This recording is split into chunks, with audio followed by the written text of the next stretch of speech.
এক লোক তার বউকে এসএমএস করছিল, কিন্তু ভুলবশত সেই মেসেজটি চলে গেল এক বিধবা মহিলার কাছে। সেই বিধবা মহিলার স্বামী মাত্রই গতকাল মারা গিয়েছেন।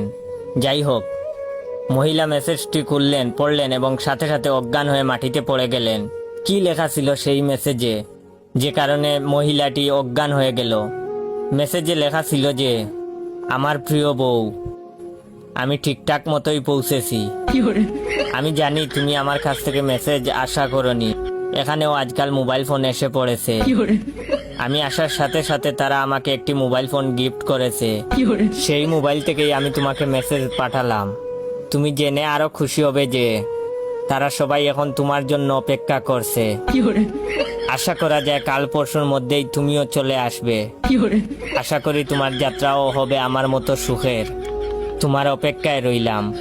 ইতি তোমার প্রিয় স্বামী।